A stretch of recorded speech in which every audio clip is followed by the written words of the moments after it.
Welcome to Politics Done Right. I am your host, Egberto Willies.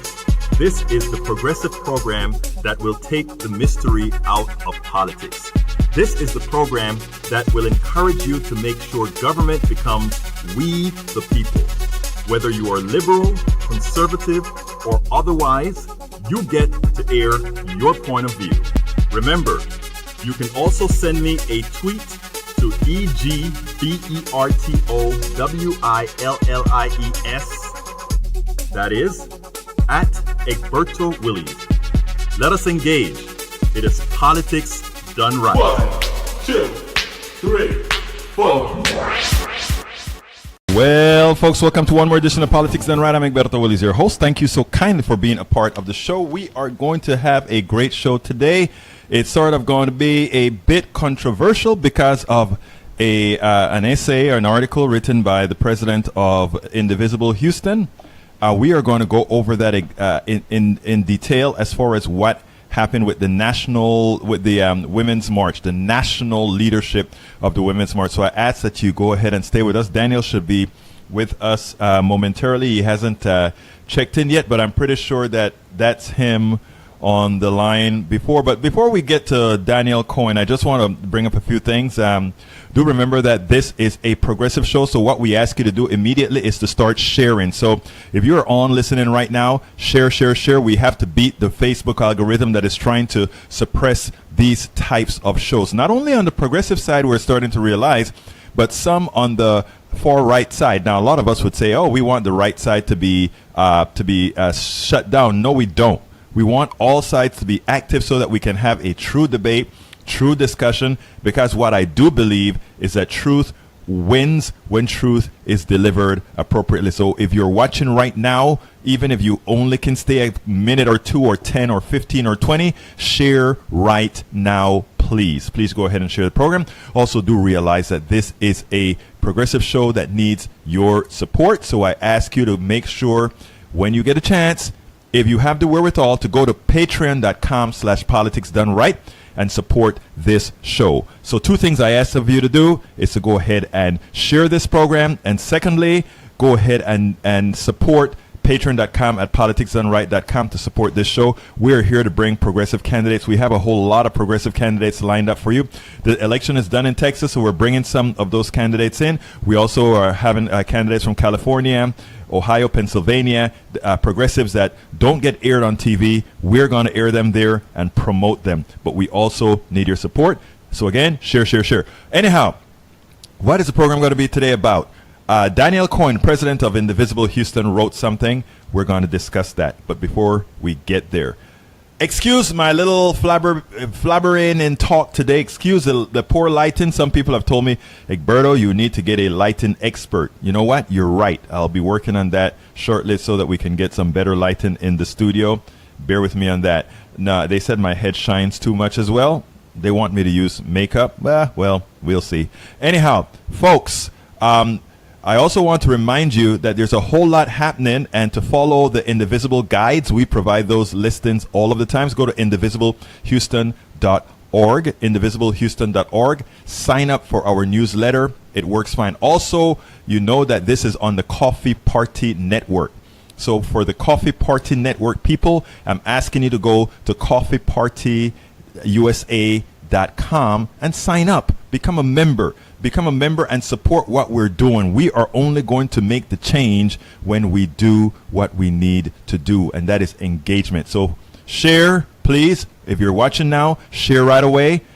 Don't matter how long you're going to stay. Share it on your Facebook page, share it in your email, share it everywhere. Secondly, please go ahead and support the show. And thirdly, let's engage. Indivisiblehouston.org, coffeepartyusa.com. Now we are going to get busy. Before I introduce him, I just want him to say a quick hi. So let's go ahead and bring in Daniel Cohen. Daniel, how are you doing today? I'm doing pretty well. How are you? I am doing just fine. Let me go ahead and... Egberto. Yes, I'm here. Can you hear me? Daniel? I can hear you. Yeah, we're in good shape. Okay, we're in good shape. Good. I'm glad to hear that. Yes. Now, let me go ahead and do the proper intro to the program here. The title of the program today is called Reaction to Calls for Apology for Women's March Leadership's Anti-Semitism, Disconcerting. And I am very proud to be associated with Daniel Cohen, and this is his. You're going to see him on Facebook now. That's his picture. He's the president of Indivisible Houston, for taking a stance that many progressives have not taken. And I want to give this young man kudos, because I think it is time for progressives to start getting spines. And since a lot of the older folks haven't, it is great that the younger folks are doing it. So we get started as follows. Reaction to calls for apology for Women's March Leadership Anti-Semitism disconcerting. Subtitle: Progressives cannot allow anyone to pose. We cannot.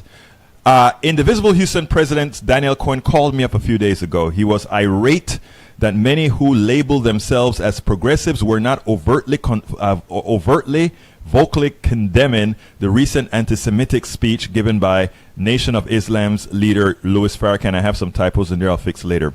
Cohen was specifically upset that the leadership of the Women's March were fraternizing, and I put that in quotes because that has several meanings to different people, with Farrakhan.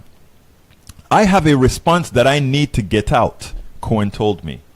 And of course, what Politics Done Right does is it says, if you have something to get out that a lot of folks in the rest of the media are not going to do it, we are going to do it, because what we stand for is not only truth.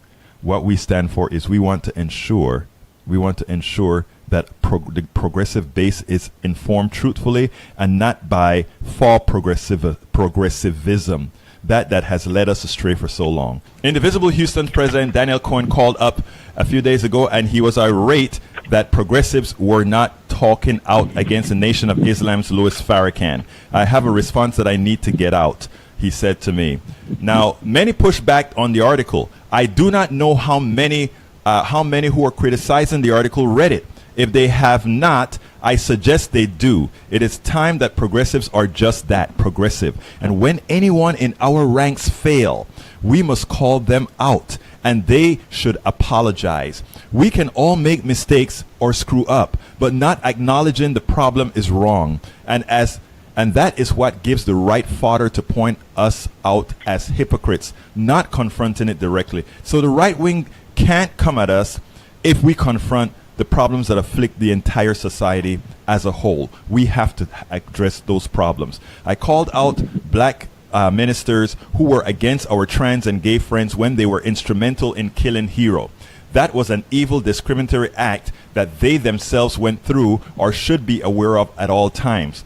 We must all do that. Cohen researched his piece. We can all make mistakes. If there is anything in error in his article, point it out, and once verified, it will be fixed. No one so far has pointed out any error in this young man's article. What I will not do is allow faux-progressives using our values to continue the evil of the plutocracy after they've gotten elected with our help. This is the real reason we are losing a swath of people who share our values. For those who are reading the blog, sorry for the typos that are in there are quite a few. I am working under the gun, having just driven 1,000 miles from Florida and not getting enough sleep, so forgive that. Our special guest today is Daniel J. Cohen, president of Indivisible Houston. Daniel, how are you doing today? I'm doing okay.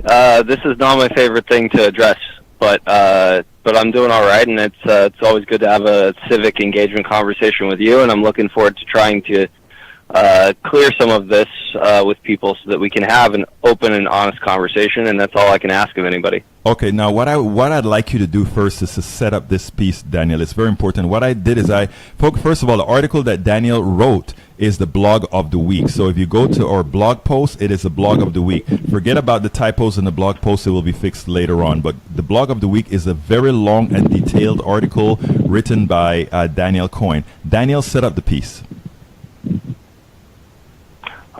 Okay, so I'd like to start by giving some disclaimers, all right? The first thing is that I think it's really important to say to people, for anybody who says, oh, this is, I've gotten back charges of divisiveness or sensationalism, that this wasn't fun for me to write.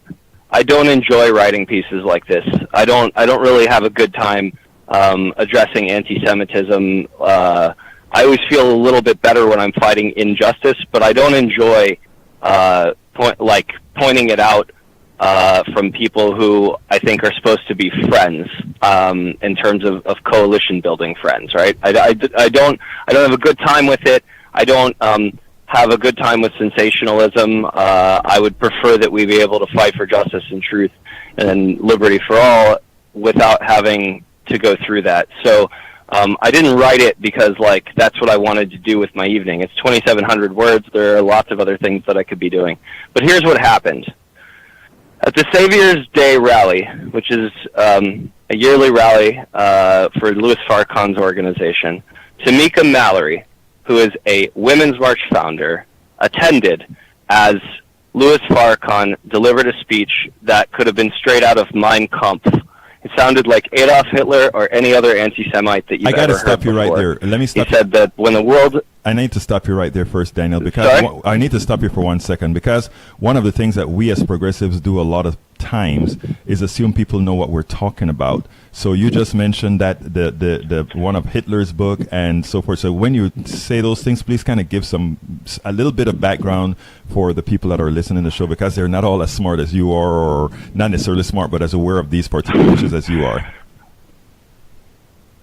That's fair. Not everybody goes through 12 years of Holocaust education growing up in Hebrew school, so that's fair. Look, he said things like the Jews run the media, the Jews run Hollywood and the banking system, and he said the satanic Jew, he said the evil Jew, he said at one point that if the world closes the door on you, then it'll have to be a Jew to open it for you, or something along those lines.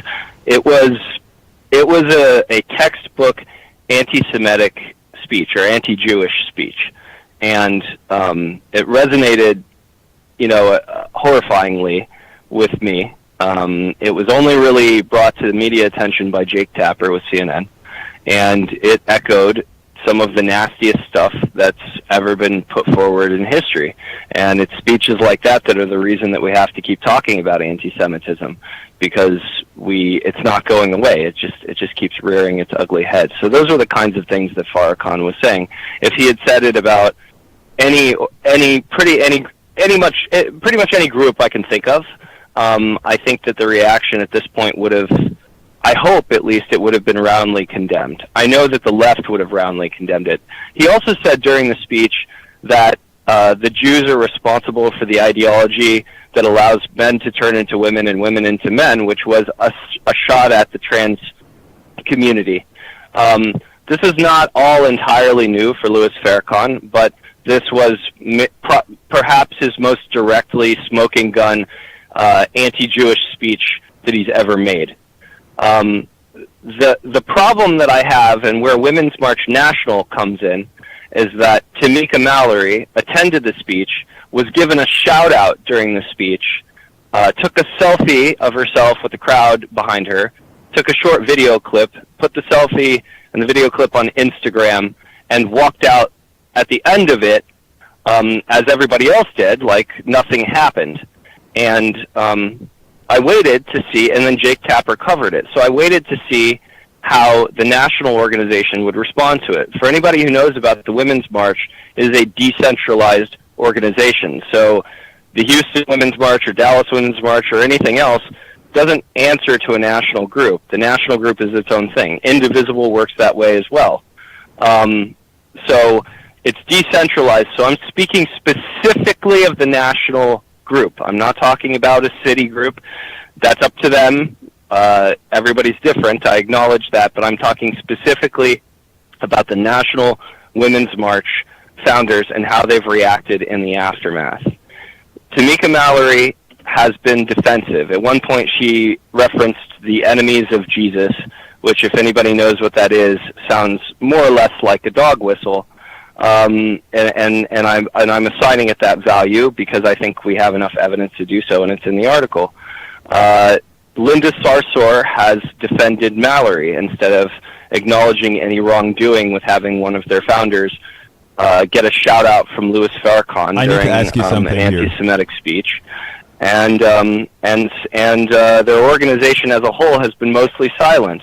It went on like this for 4 or 5 days. They finally put out a statement saying that they denounced all forms of bigotry and the speech, but what they haven't done is apologized for being silent in the face of this program itself. If that had been Donald Trump ripping any group and one of us were there, then we would have rightfully taken fire from the progressive caucus, and they would have been justified in jumping up and down on our head and asking for at least an apology, if not a resignation, which is all that I'm asking for. But it wasn't, and for some reason, the left has chosen to take custody of Louis Farrakhan.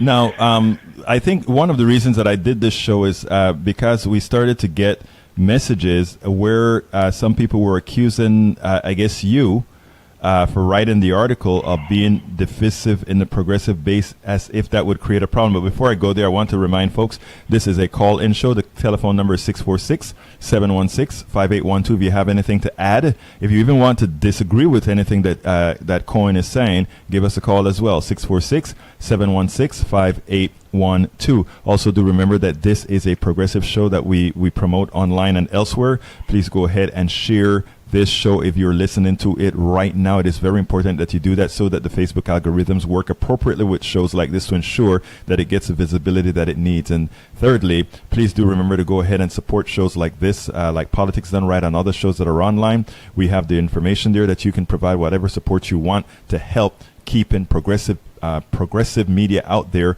media that isn't being covered by our mainstream media as a whole. Now, Daniel, I kind of addressed that before, where I stated that I am very upset many times with the progressive base, and that what most of the times is asked of us, those of us that are more on the aggressive side, is that we just hold time, allow these other people to get away with things that they just for the sake of unity.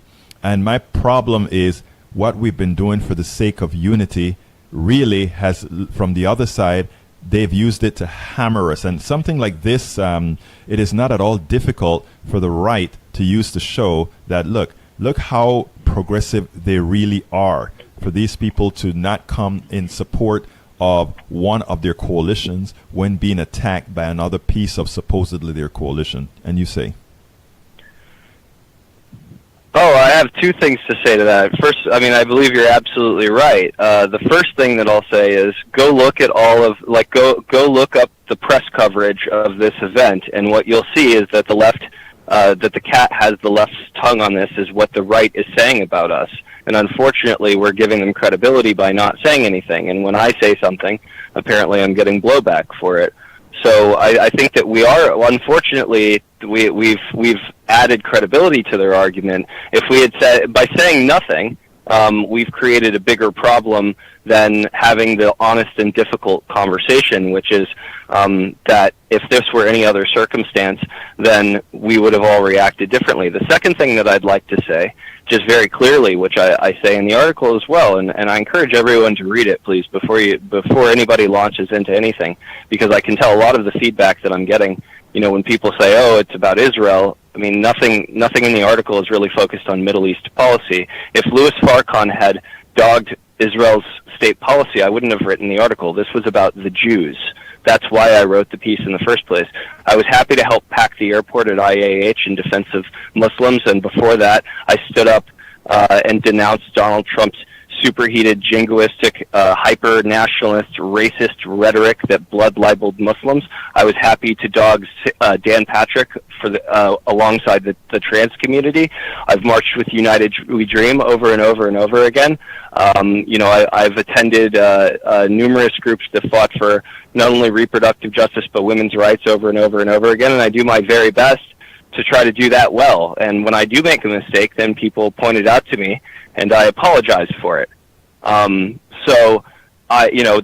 That's truly if I refused to apologize and dug in, then people would be able to use that against me. And that's truly the divisive thing that can happen, is when we're not honest with ourselves, when we don't stand up for our values, when we don't stand up against anti-Semitism. That's divisive. That's truly the divisive thing.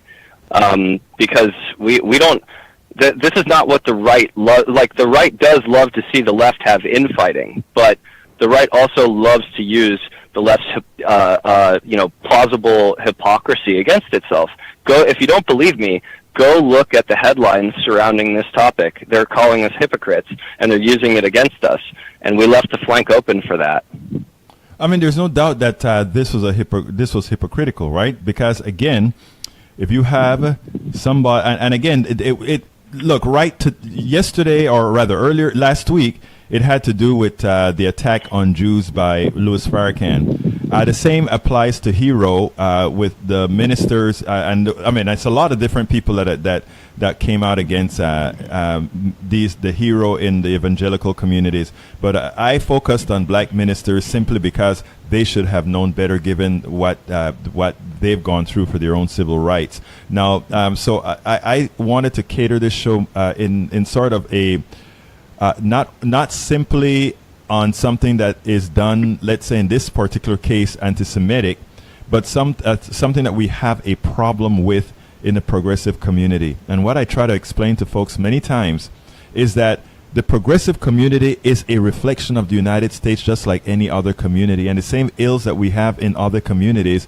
we have in the progressive communities. The only difference is that as progressives, we normally, our tenets are to first realize that these prejudices and other things exist, but also that we should always feel free to call them out. And the blowback that you're receiving for this particular article from good progressives is absolutely wrong. A lot of what I think is that many of these progressives have not read the article. It's a long article, but it's long because it details exactly the reasons you took the positions you took. So give us a little bit of some of the interaction that we're talking about here. Sure. Well, one thing is that people are conflating my call out with all the women's march groups out there, and it's not. It's about Tamika Mallory and Linda Sarsour and the CORD National Women's Group leadership. This would be like anything else, that if there's a decentralized movement, but there's a national group that pushed things forward. The most visible leaders in the movement are Mallory and Sarsour. They're the ones who make the rounds. They're the ones that I'm addressing right now. And that their organization is the one that came out with a statement today. I think the statement was good, except it lacked an apology. That's the only thing I would ask for at this point. It was starting to move in the right direction, but they still should say, we're sorry. We will never, we will never keep one group from moving across the finish line, because none of us are free until all of us are free. Right now, if you look at what's going on, look at Charlottesville, and what were they chanting? They were chanting, "Jews will not replace us." So, that's kind of what I'm addressing specifically. That's one of the pieces of criticism that I've gotten, is that they will, somebody said, well, I'm part of the Women's March leadership in XYZ city. Well, it's not about your group, so don't conflate it. I'm not smearing you. I never said anything in the article about it, so don't put words in my mouth about it. The second piece of it is people say, well, why is this is what the left loves to do? This is how the left falls apart. But I don't think particularly that, to me, like in terms of what we want, in terms of what we might call the progressive cause, I don't think that Louis Farrakhan necessarily belongs in that movement, and I don't think he's doing anybody any favors. If you listen to what he says, he's anti-trans, he's sexist, he's anti-Jewish, and he doesn't exactly have an open mind about the world. The only time that there are crossover causes between him and anyone else is something like, say, class and race divide at times. But even then, if you want to look at it from that perspective, there are some really nasty people out there who like to give food baskets to people to draw them into hate groups. Right. So that's another sort of piece of it, that there's been this conflation between what I actually said and what people are responding to. The next piece that a lot of people have pointed out to me is they'll say, well, why don't you go directly through the channels, so that, why don't you go directly to Women's March and try to criticize them that way? The problem with doing that is, well, first of all, I've tried to do things like that. I'm not going to go into detail, but I've tried to go directly to the groups or go through groups or try to go through channels. This was 5 days of news cycle that I watched in horror as they defended their behavior instead of owning up to it and apologizing and helping the movement grow together. So I watched the news cycle spin over and over and over again with no improvement. You're saying that they hold on 1 second. You're saying that they went out and constantly attempted to defend themselves. What I want you to tell the audience is, what are the things that Tamika said that didn't seem like she realized that was really very anti-Semitic, what was going on out there? Oh, I mean, well, she said, that I've fought for this and I fought for that, and how dare you accuse, not how dare you accuse, but, don't, like, she's the of accusations was the way that she put it, right? That, people always come after her. Linda Sarsour said, how dare people, don't question my sister, she's beyond question, how dare people come after us, I'm one of the most targeted activists. There was no discussion of like, yeah, maybe we shouldn't have sat there. Maybe one of our founders shouldn't have sat there while Louis Farrakhan ripped the Jews apart for 3 hours. Nobody said anything. And that is there was no contrition. There was no reflection. That is the important thing that I wanted you to get across to the audience, because that is very important. That what they did was the same smoke and mirrors the right does.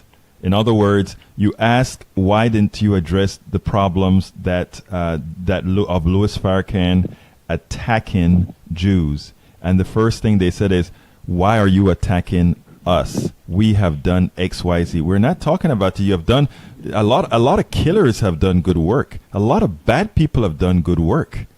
That doesn't change what they've done.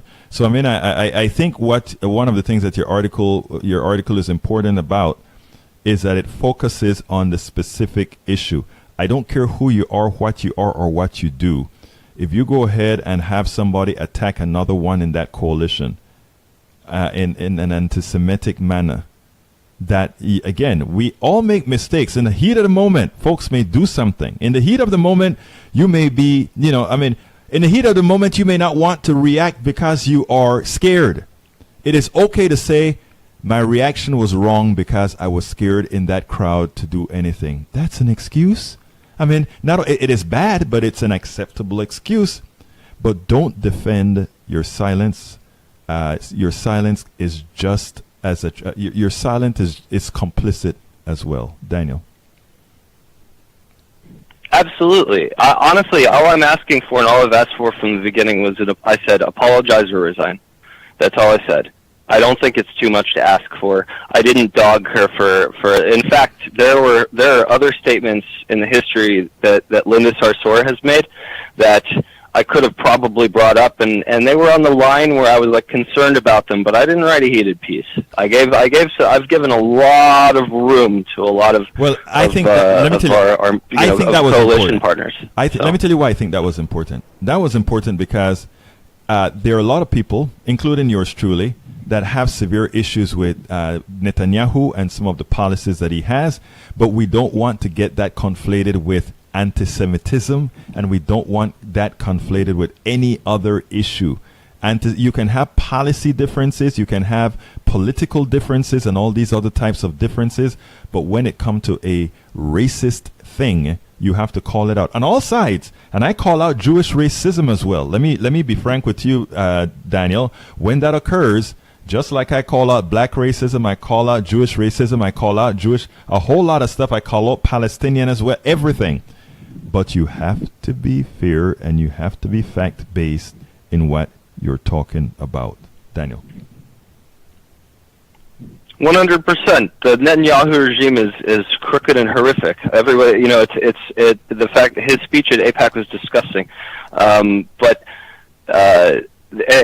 I'll say this: I would never stand there while somebody, and I say this in the article as well. An extremist West Bank settler gave a whole speech ripping Palestinians for 3 hours, and I sat there, and he gave me a shout out at the beginning of the speech in an annual rally. And if he, and then I took a picture of myself and took a video of the crowd, you should at least expect an apology out of me.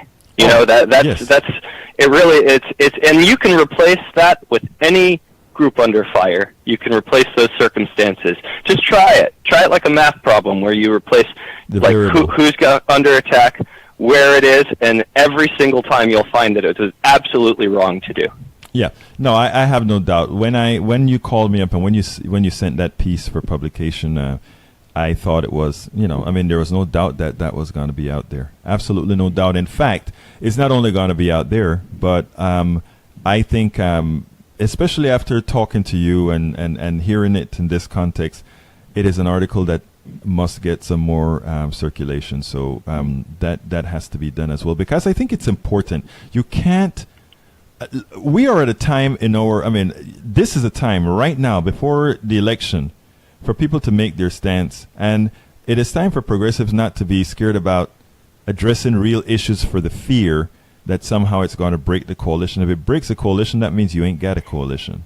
If this breaks a coalition, you don't have a coalition. If you have to tolerate anti-Semitism, you don't have a coalition. If you have to tolerate racism, sexism, or all the other isms, in order for your coalition to win, then you really don't have a coalition. You're just an appendage of the evil structure that is there already. Don't you agree? Completely. And you'll lose. Look, the younger generation of progressive Jews don't like the way that do not like current Middle East policy. Right. There is a group of there's that Haaretz was one of the other publications that beat us to the punch in denouncing this. Refinery 29, there's a Jewish writer who put out an article there as well. But other than that, it's been mostly sparse.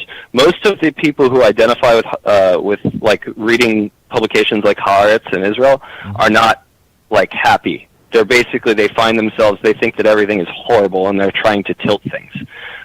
They don't like Netanyahu's regime. They mostly don't vote for him. They certainly don't support it. So I think that we have a chance to see real progress. I also, though, realize that I am not in a position to take the lead on speaking about that, and I take several seats when someone wants to explain it to me. And if I were to step in it, then I certainly would turn around and ask, where can I go and learn about this and try to do a little bit better? None of us are perfect, but yeah, if this is where we are, if I'm the one who gets blowback because Tamika Mallory sat next to Louis Farrakhan while he ripped Jews for 3 hours and then defended herself and her behavior for 5 news cycles before they finally put out a statement that simply states that they are not anti-Semitic, I think that there's something very wrong in the United States. Look, if you first of all, that is saying I'm not anti-something. Actually, if you couldn't respond in that case with an apology, and if you couldn't simply say I was wrong, I mean, like I said, fear, not wanting to get up in that public or whatever, those are valid excuses, not necessarily right, but they would explain. I mean, there are a lot of good people during the Holocaust, right, that they were just silent. They weren't bad people. They were just silent, and their silence was complicit. Their silence allowed it to happen. Now, you have a message from Gail Cohen. And first of all, folks, since we had to recycle this stuff, I guess we dropped off a whole lot of people. So please, those of you that are listening, please go ahead and share this program now.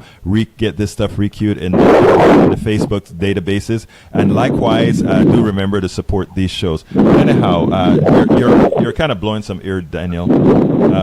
Yeah. Anyhow, what? Oh, sorry. I'll try to not do it. No problem. Okay. Gail Cohen says, "Thank you, Daniel Cohen. The likes of Linda Sarsour or Louis Farrakhan should never be normalized. As a Jew and a Democrat, I'm becoming more and more disenchanted with the progressive movement." I want to before I go to the other one. That is the things that I'm talking about. In the process of progressives not holding to their values, they're losing a lot of folk. I can guarantee you that they're losing more of those Gen Xers and millennials than they are the old folks that want to keep their ways. I can guarantee you that. I think, Daniel, I told you the story about Netroots Nation, where half of Netroots Nation was disenchanted with Black Lives Matter because they didn't do it in a nice way. Now think about it. Think about all the other revolutions we've had in this country. And for progressives to complain about a group because they were aggressive in seeking their rights, after these guys continue to see their brethren murdered by authority. And they shouldn't be upset. They should just say, could you please help us? Look, there are a lot of tactics. I use my own tactics. But I am not going to criticize the tactics of another progressive that is fighting for something that is valuable to fight about at all. Second message, Daniel. Norman Bunk. Jewish politicians are fair game for criticism. It is never appropriate to blame or hate Jews, especially as a way to hide one's own deficits, as is the case with Minister Farrakhan's consistent message of hate and exclusion. It is especially tragic in the case of Minister Farrakhan, as he has great intelligence, wisdom, passion, and spirit. His message will continue to be inconsequential and impotent until he includes all of God's children in his list of concern and love. And that doesn't only apply to Louis Farrakhan.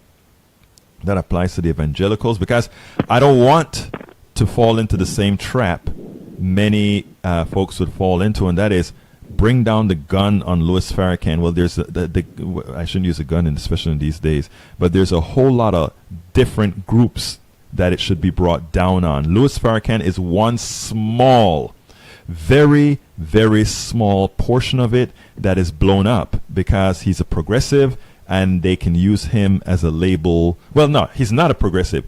It's implied that he's a progressive, and they can use his mantra on the movement. But much more so, we should be complaining about the organized groups, including think tanks, that are the promoters of evil and racism and sexism and all the isms in this country. So while I agree with you, let's expand that.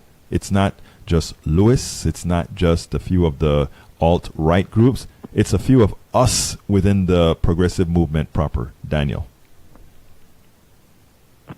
I think I think you're 100% right. I think Norman's statement deserves applause. It was beautiful, and I wanted to mention, I believe Gail was the message before. Is that correct? Gail Kutin, yes. Gail, please stick around in the progressive movement. There are definitely there are all kinds of voices who don't believe that anybody should be left behind. We would coordinate with you. We would communicate with you. But I encourage you to stick around because your voice is valuable, and I think all voices are valuable, and that was part of the impetus for the piece. And that's as I said, Daniel. These are pieces. What you normally get when you get this sort of blowback is it is not only in the right wing movement that this occurs. If you take a look at what's happening in the right wing, the reason why everybody is falling in line behind Trump is when the blowback started. They tamed it, they attacked it, so everybody fell in line. What I'm telling you, young man, is when you see these things occur. And folks like Daniel, his generation and others, when you see these things as progressives, it is not, you shouldn't only do it, but it is your duty to do it. It is your duty to make a change. It's a lot of these folks that are complaining, the ones that aren't, then read, of course, is what I'm talking about mainly. Look,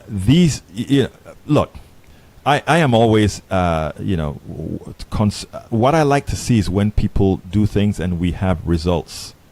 The results of many of those that continue to try to maintain unity on fallacies, unity where there really isn't. The success rate is not very good.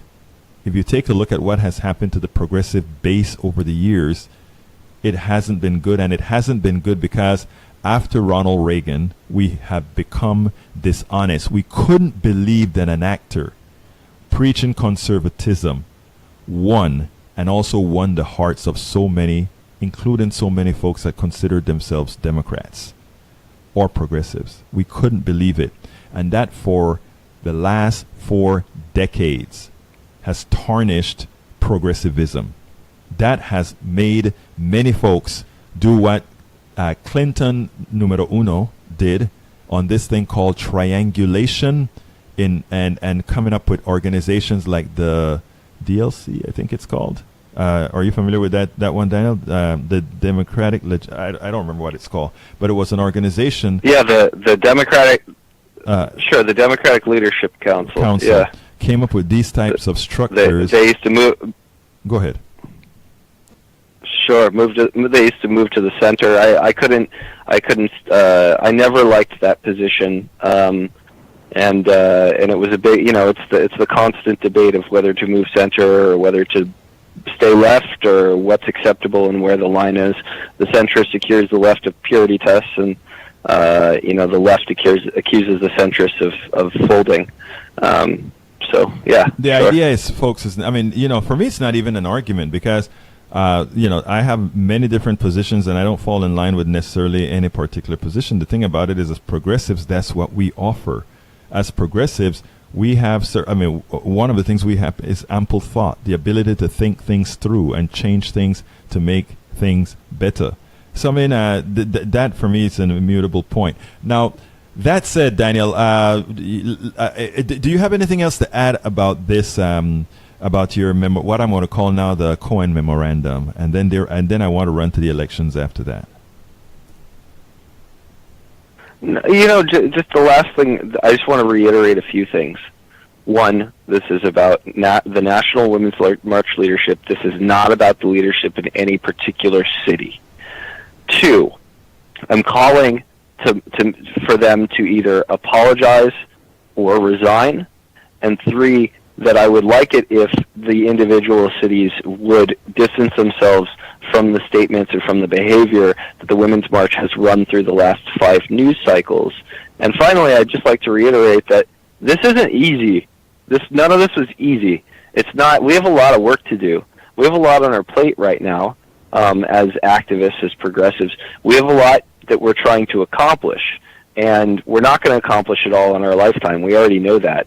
So this is not how we would prefer to be spending our time. I would love to be spending time trying to create a better bail system in Harris County, or fight back against the local congressional reps who are misrepresenting their districts and pointing those things out. I would much rather be moving on to an actual justice fight. I don't want to take the time out to write an article that I had a feeling would get the kind of blowback that it's gotten about the National Women's March, specifically Tamika Mallory and the behavior of Linda Sarsour and the other national groups, not the local ones, but the other national groups who have either been complicit or otherwise, been even worse, like dog whistled in the wake of it.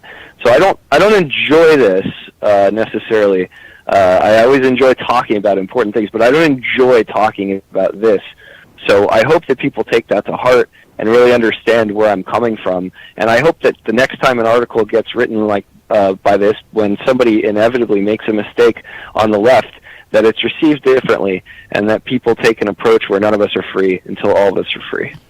Excellent. I want to disagree with you on one thing. I don't consider this taken away from what you normally would be doing, which is fixing the bail justice system, fixing all these other issues that we talk about as progressives, as student loan, etc. This is a part of it as well, because they're all intertwined. So when you solve that one problem about folks not speaking out, you're solving others as well. So that is a part of your job, Daniel Cohen. So you did a fine job at that. Continue to do that job. It's not taken away from anything else. It's adding to the things that we need to fix in the country. Now, going back to the, let's go back now to the election. Give me your thoughts on last night.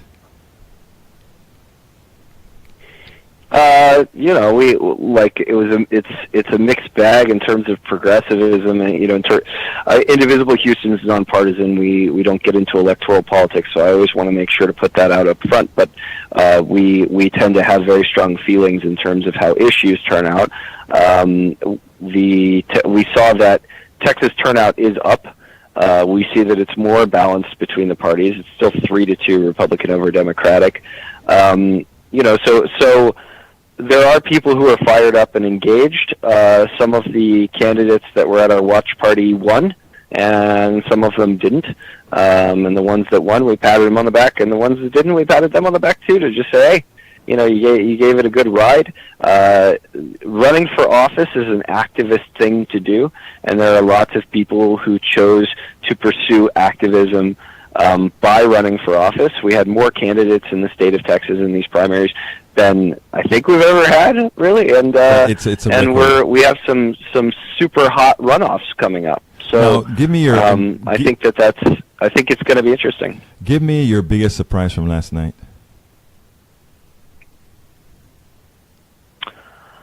You know, there are a few. So I would say. Well, tell me several surprises. One of the things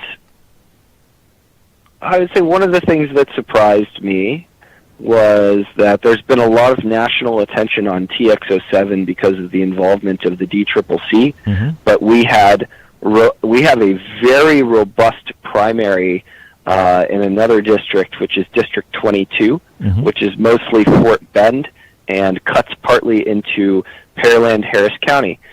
Fort Bend went for Clinton by 6 or 7 points, and Pearland, the part of Pearland that's in Harris County, elected Mike Floyd. Not only in spite of his position on transgender issues, but it was the central issue of the campaign for him. So I think it's really interesting what's going on over in 22. I think that's going to be a robust November 2018 fight, and I think it's currently still under the radar in spite of it being a very, very hot race. Well, I know you had several of the candidates on your show, and I think that's one thing that surprised me. Another thing that surprised me is that there's still some candidates who are local here who have very strong progressive positions at a judicial level, and the kinds of positions you can take at a local level. What I'm learning from yesterday is it doesn't sink you in a primary to be progressive in Harris County, and I wouldn't necessarily call that surprising, but I would say that last night it did occur to me that there's a reiteration of that. Now, what did you think about the two women at 1 and 7? By the way, I didn't see the percentages. What were the percentages, and who actually came out on top? I don't remember off the top of my head. I feel like Lizzie Fletcher had 30 or 31, but don't quote me on that. You can find it, for anybody who's listening. Right. I'm not trying to misspeak here. And then Laura walked away with like 24. And Dr. Jason Weston was around 20, and then Alex T was 4 or 5 points behind from there, and so on and so forth down the stack. I think Josh was around maybe 5, Ivan was at 3 or 4, and then James Cargis was around 2%. I mention everyone in that race because I feel like the national media has done a bad job in narrowing that race to 4 candidates over and over and over again, and I think everybody deserves to be mentioned because they put themselves out there to make sure that to make sure that that they put themselves out there to get into the race and to make commentary. We'll see what happens in the runoff. The one position I'll take very, very strongly that Indivisible Houston took and we all took was that the D-Trip shouldn't have gotten involved in local elections. Not.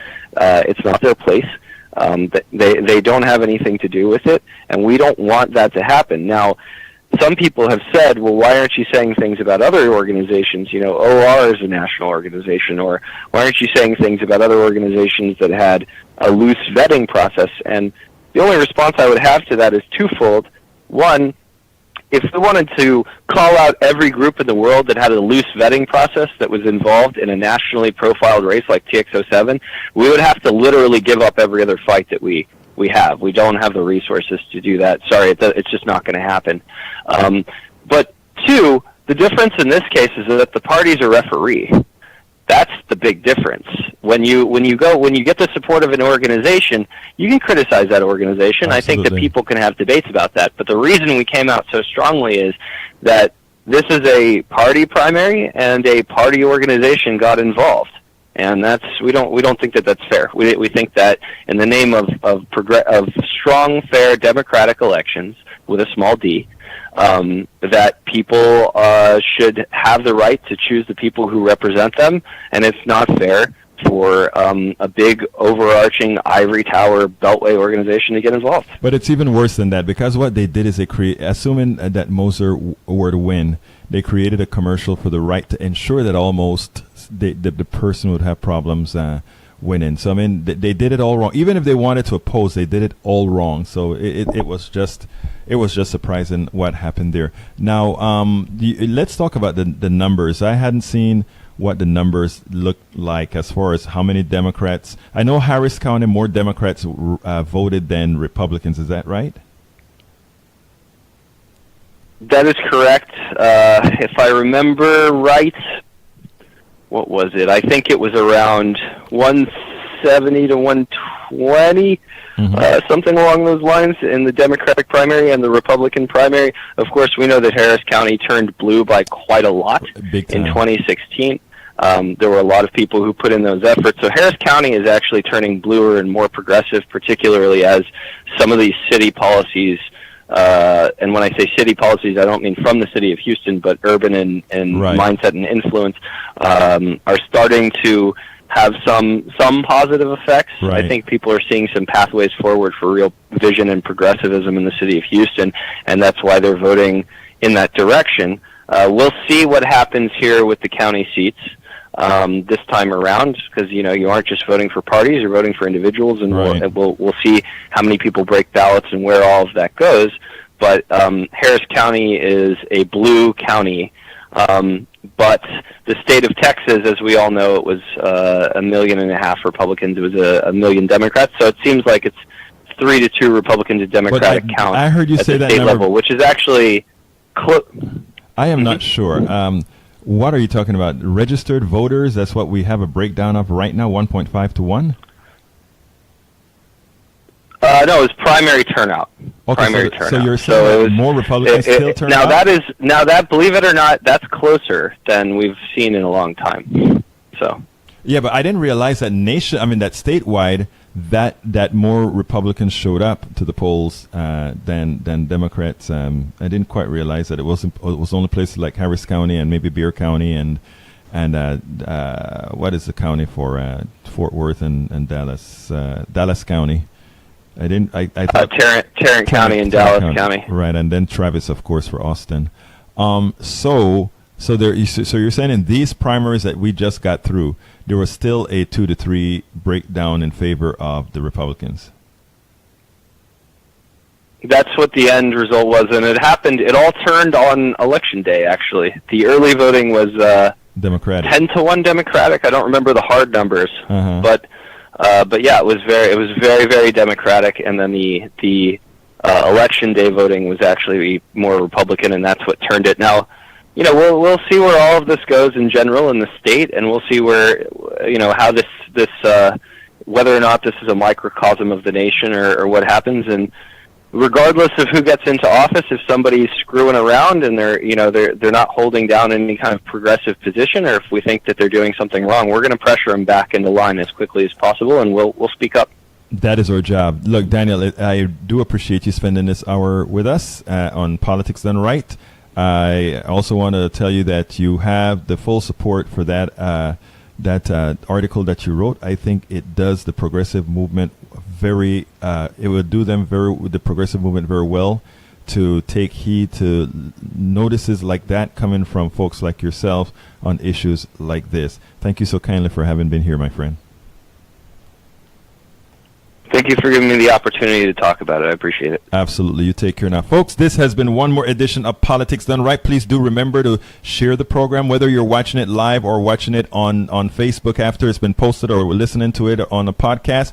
Do share it. Do remember this is a call-in show that normally I'd like to hear more people call in, 646-716-5812. And also, this is a program that needs your support, and that is the support and information there. Thank you so kindly for being a part of the movement. Egberto Willies, Politics Done Right, and I am out.